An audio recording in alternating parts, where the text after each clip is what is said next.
वाल्मिक कराड याच्यावरील खोटे गुन्हे मागे घ्यावेत यासाठी काल दिवसभर कराड कुटुंब आणि समर्थकांनी आक्रमक आंदोलनं केली। आज पुन्हा परळी बंदची हाक देण्यात आली आहे। त्यामुळे परळी शहरातील मार्केटमध्ये शुकशुकाट बघायला मिळतोय। परळी बंदची हाक दिल्यामुळे परळी मार्केट परिसरात शुकशुकाट बघायला मिळतोय। बहुतांश दुकानं बंद आहेत।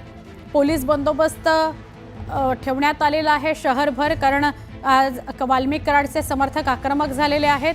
त्यांनी आंदोलनाचा इशारा दिलाय। व्यापारी सुद्धा एकवटलेले होते, धनंजय मुंडेंना भेटायला गेलेले होते।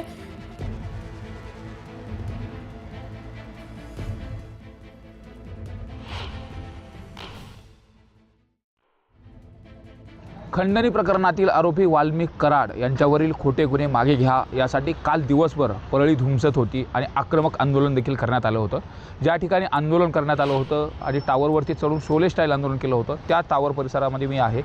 हेच ते टावर आहे ज्या परिसरामध्ये जे कराड समर्थक आहेत ते आक्रमक झाले होते आणि टावरवरती चढून त्यांनी तब्बल 5 तास आंदोलन केलं होतं। आणि त्या आंदोलनानंतर परळी शहर आणि इतर ठिकाणी देखील काही ठिकाणी ज्या घटना आहेत त्या वेगवेगळ्या घटना घडल्या होत्या। आंदोलन आक्रमक झालेलं होतं आणि परळी शहर अवघ्या 5 मिनिटांमध्ये मार्केट आहे ते बंद करण्यात आलं होतं। त्याच मार्केटचा देखील मी तुम्हाला दाखवायचा प्रयत्न करतो। आज देखील तशाच पद्धतीनं परळीमध्ये जे मार्केट आहे ते कडकडीत बंदची हाक देण्यात आलेली आहे। त्यामुळं जी दुकानं उघडण्याची लगबग असते ती कुठेही पाहायला मिळत नाही। हे परळी शहरातलं मुख्य मार्केट आहे आणि या परिसरामध्ये खूप मोठ्या प्रमाणात वर्दळ असते।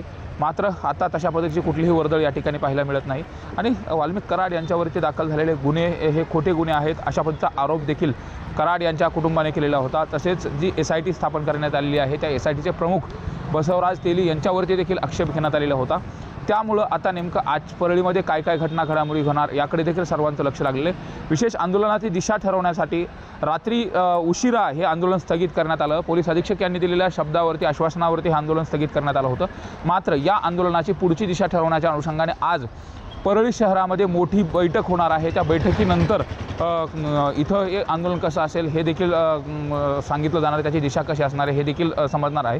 मात्र दुसरी महत्त्वाची गोष्ट म्हणजे आज धनंजय मुंडे देखील परळीमध्ये दाखल झालेले आहेत। धनंजय मुंडे नेमके या परळीमधील आल्यानंतर हे जे आंदोलक काल आक्रमक झालेले होते, कराड कुटुंब आक्रमक झालं होतं, यांची समजूत काढणार का हे देखील पाहणं महत्त्वाचं ठरणार आहे। आज धनंजय मुंडे यांची काही प्रतिक्रिया मिळते का हे देखील पाहणं महत्त्वाचं ठरणार आहे। त्यामुळं आजचा दिवस एकूणच वाल्मिक कराड यांना न्यायालयात हजर केल्यानंतर परळीमध्ये ज्या घडामोडी घडत आहेत त्याकडे देखील सर्वांचं लक्ष लागणार आहे।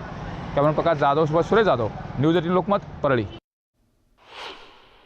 आमचं परळीकरांचं एकच मत आहे की बाबा ह्याला हे राजकारण थोडंसं थांबवून ह्या ज्या घटना झालेल्या आहेत त्याच्यावर तर सरकार काम करतंय, पण परळीकरांना शांतीनं राहू द्यावं, व्यापार शांतीनं चालू द्यावा।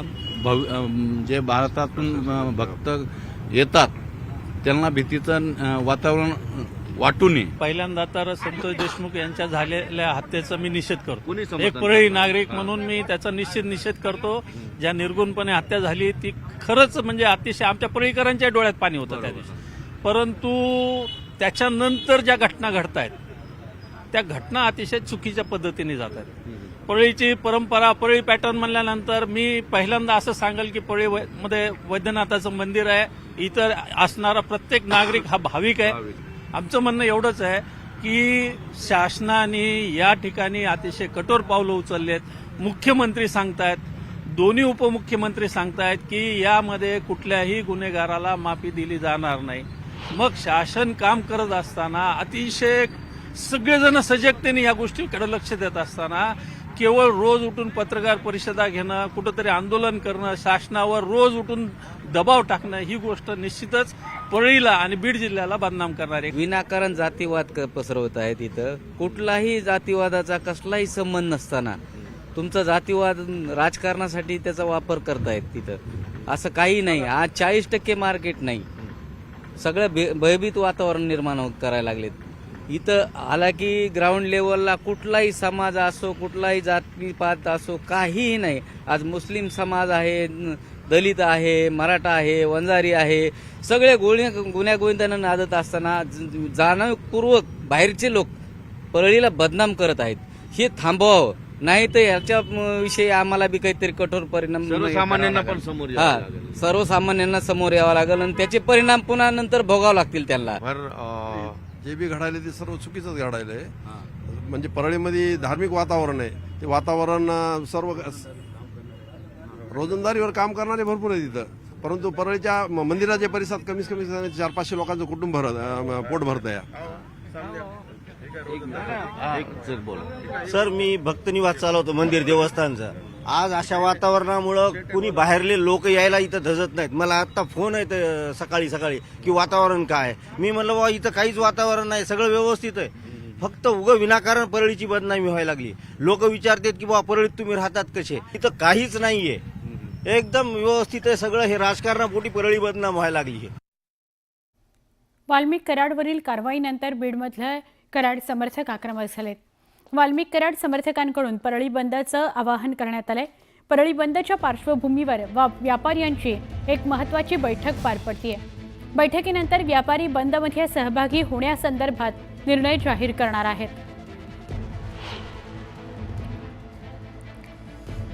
व्यापारी बंदमध्ये सहभागी व्हायचं की नाही हे ठरवणार आहेत. साधारण 10-10:30 त्यांची मीटिंग होणार होती, पण ती लांबतीये अशा करता कारण धनंजय मुंडे हे कालच मुंबईतून सकाळी परळीमध्ये गेले. परळीमध्ये जाऊन त्यांनी कराड कुटुंबियांची भेट घेतली आणि त्यानंतर ते व्यापाऱ्यांशी संवाद साधणार आहेत. त्यामुळे व्यापारी बैठकीनंतर निर्णय घेणार आहेत परळी बंदमध्ये सहभागी होण्यासंदर्भातला.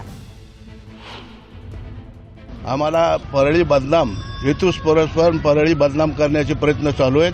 विनाकारण आम्हाला काही कुठलं व्यापाऱ्याला कोणी व्यापाऱ्याला आमच्या विचारा, तुम्ही स्वतः बोला, कुठल्या व्यापाऱ्याला त्रास आहे का कुणाचा? काही नाही. मुद्दाम चालू आहे. उठलं सुटलं बटन टीव्हीचं दाबलं किंवा मोबाईलचं दाबलं बटन तर फक्त परळी.